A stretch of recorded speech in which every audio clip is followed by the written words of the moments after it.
رضی اللہ تعالیٰ عنہ کی ذات گرامی نے ایک دفعہ کہا تھا، لوگوں نے پوچھا آپ حضرت ابو بکر کی کوئی بات بتائیں، تو آپ کی آنکھوں میں آنسو آ گئے، فرمانے لگے کہ تمام عمر نہیں، آل عمر حضرت ابو بکر صدیق کی ایک رات آل عمر سے بہتر ہے، ایک رات جو ہے وہ ساری زندگی سے بہتر ہے۔ اور دوسرا آپ نے ارشاد فرمایا کہ یہ جو سیدنا صدیق اکبر ہیں ان کا ایک دن بھی آل عمر سے زیادہ بہتر ہے۔ آپ نے ایک رات کا ذکر کیا اور ایک دن کا ذکر کیا، وہ رات کا تو میں نے وہ ہجرت کی رات بیان کر دیا، تو دن کیا تھا؟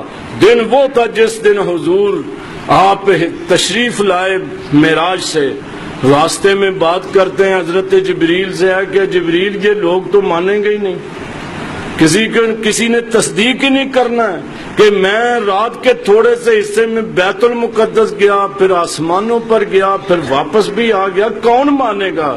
حضرت جبریل امین نے اس وقت کہا کہ حضرت سیدنا صدیق اکبر تصدیق کریں گے، آپ کوئی فکر نہ کریں۔ حضور فرماتے ہیں جب جبریل کی زبان سے میں نے یہ لفظ سنے مجھے تسلی ہو گئی۔ جب میں گھر آیا تو اس دن میں اپنی پھوپھی جان کے گھر تھا، تو میں نے کہا کہ آج اس طرح معاملہ ہوا ہے، میں نے بیان کرنا ہے۔ حدیثوں میں آتا ہے، الفاظ ہیں کہ حضرت ام ہانی آپ کی پھوپھی جان نے آپ کی پیچھے سے قمیض پکڑی، محمد یہ بات بیان نہ کرنا، لوگ جو ہیں مذاق اڑائیں گے، لوگ جو ہیں یہ کہیں گے وہ کہیں گے، یہ بات جا کر نہ کرنا۔ حالانکہ وہ بڑی پکی مومنہ تھی، حضور پر ایمان لائی ہوئی تھی، لیکن اس خدشے کے ساتھ کہ لوگ جو اس طرح میں طرح طرح کی باتیں کریں گے، حضور سرور کائنات نے کہا کہ پھوپھی جان میں نے جانا ہے، مجھے حکم ہے، میں نے جو بات ہے وہ بیان کرنی ہے۔ بہرحال انہوں نے چھوڑ دیا، آپ سیدھے تشریف لائے اور خانہ کعبہ شریف، یہ جو حجر اسود اور رکن یمانی کے درمیان آ کر آپ بیٹھ گئے، یہاں آپ تشریف لائے، اور حضور سرور کائنات کو جو پہلا بندہ ملنے والا تھا وہ ابو جہل ہی ملا تھا۔ آپ نے فرمانے لگے کہ آج بات یہ ہے، وہ مذاق کے ساتھ کہنے لگا کہ آج کوئی نئی بات بھی ہوئی ہے، بتاؤ کوئی نئی وحی بھی آئی ہے آپ پر، مذاق کے ساتھ وہ بات کرتا ہے۔ ہمارے آقا فرمانے لگے کہ ہاں، آج رات میں بیت المقدس گیا بھی ہوں اور واپس بھی وہاں سے آیا ہوں، پھر آسمانوں پر گیا ہوں، وہاں سے واپس آیا ہوں، اور یہ تمام کا تمام اللہ پاک نے مجھے رات کے تھوڑے سے حصے میں قرار دے دیا۔ وہ آگے سے کہتا ہے کہ اے محمد صلی اللہ علیہ وآلہ وسلم یہ بات لوگوں میں بیان کرو گے؟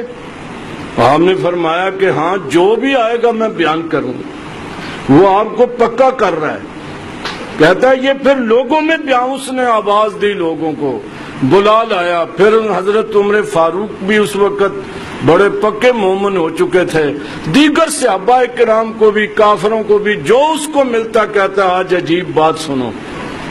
حضور کے سامنے مجمع سارا اکٹھا ہو جاتا ہے، آپ بات بیان کرتے ہیں۔ حقیقت بات یہ ہے، جیسا روایات سے معلوم ہوتا ہے، مسلمان بھی سر جھکا کر بیٹھ گئے، صحابہ بھی سر جھکا کر بیٹھ گئے کہ اب یہ اس کی ہم تعویل کیا کریں، کیا بات آپ بیان کریں گے کہ حضور نے یہ بات بیان کر دی۔ یہ دیکھ کر وہ مجمع کا رخ، یہ ابو لہب اسی وقت، ابو جہل حضرت سیدنا صدیق اکبر کے گھر چلا جاتا ہے۔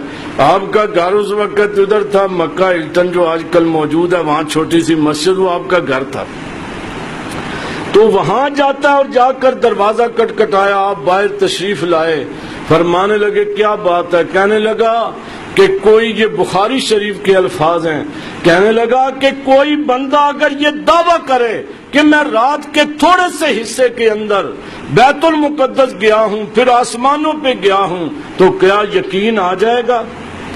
آپ فرمانے لگے نہیں، ایسی تو بات نہیں ہے۔ اس نے پھر دہرایا، تیسری مرتبہ جب کہا تو آپ کو شک پڑا، آپ فرمانے لگے بتاؤ کہا کس نے ہے؟ کہنے لگا وہی جن کا تم ہر وقت ساتھ دیتے رہتے ہو، وہ تمہارے نبی جنہیں تم کہتے ہو۔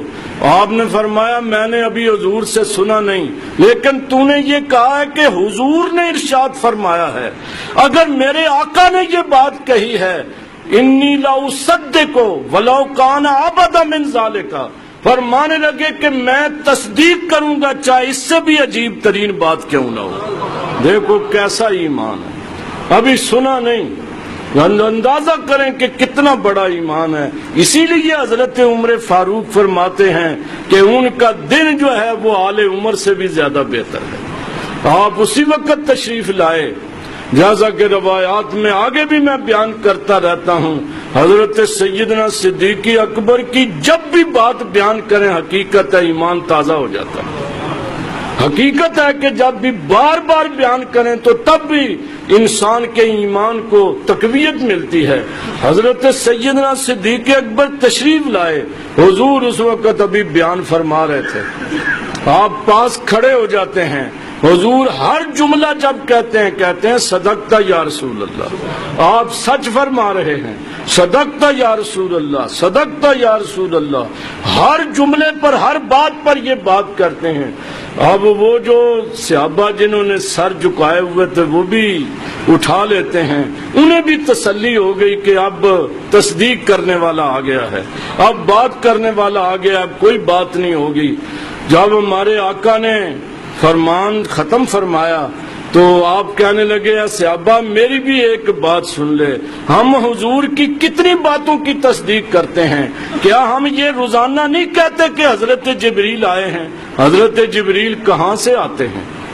سدرۃ المنتہا، وہ 7 آسمانوں سے بھی اوپر ہے، 1 سیکنڈ میں آتے ہیں اور 1 سیکنڈ میں چلے جاتے ہیں۔ غلام کا یہ حال ہے تو آقا کا کیا حال ہوگا؟ آپ نے عجیب دلیل وہاں پر بیان کر دی، صحابہ کو تصدیق، ان کو تسلی ہو جاتی ہے۔ تو ہمارے آقا فرمانے لگے اے ابو بکر انت الصدیق، تم تو صدیق اکبر ہو۔ ویسے تمام صحابہ کرام ہی صدیق ہیں، سارے صحابہ کرام حضور کی تصدیق کرتے تھے، لیکن حضرت سیدنا ابو بکر صدیق اکبر ہیں۔ سارے صحابہ ہی صدیق ہیں، سب صحابہ نے ہمارے آقا کی تصدیق فرمائی ہے، ہر طریقے کے ساتھ فرمائی ہے، لیکن جس طرح حضرت سیدنا صدیق اکبر کرتے تھے صحابہ کو بھی تسلی ہو جاتی۔ اور بعض نے یہ بھی فرمایا ہے کہ یہ دن، اور ایک یہ تھا کہ جب حضور دنیا سے تشریف لے جا رہے تھے، ہمارے آقا نے حضرت اسامہ بن زید کا ایک لشکر تیار کیا تھا جنہوں نے رومیوں کے خلاف جنگ کرنی تھی۔ تو آپ نے فرمایا تھا کہ اگر میں دنیا سے شام کو چلا جاؤں تو صبح لشکر بھیجنا ہے، اگر صبح جاؤں تو شام کو یہ لشکر بھیجنا ہے۔ جب حضور دنیا سے تشریف لے گئے، سیدنا صدیق اکبر خلافت پر لوگوں صحابہ نے بیعت کر لی، تو آپ نے حکم دیا کہ اسامہ بن زید کو روانہ کر دیا جائے۔ حضرت عمر فاروق بھی اسی لشکر میں انہوں نے بھی جانا تھا، تو فرمانے لگے کہ حضرت لوگوں نے بغاوت کر دی، ادھر ادھر لوگ جو ہیں وہ پھسل گئے ہیں، اگر یہ لشکر گیا تو پھر بڑا نقصان ہوگا۔ سیدنا صدیق اکبر رضی اللہ تعالیٰ عنہ نے ایک ہی لفظ تھا، فرمانے لگے کہ تم ہمارے آقا رسول اللہ سے زیادہ دانش مند ہو، تمہاری عقل ان سے زیادہ ہے۔ انہوں نے جب فرمایا تھا کہ شام کو میں دنیا سے جاؤں تو صبح بھیجنا ہے اور صبح جاؤں تو شام کو بھیجنا ہے، ہمارے آقا کو پتہ نہیں تھا، آپ جو بات کہتے تھے وہ اللہ کی بات ہوتی تھی اور وحی الہی ہوتی تھی۔ صدیق کون ہے، ابو بکر کون ہے کہ حضور کے فرمان کو ٹال دے؟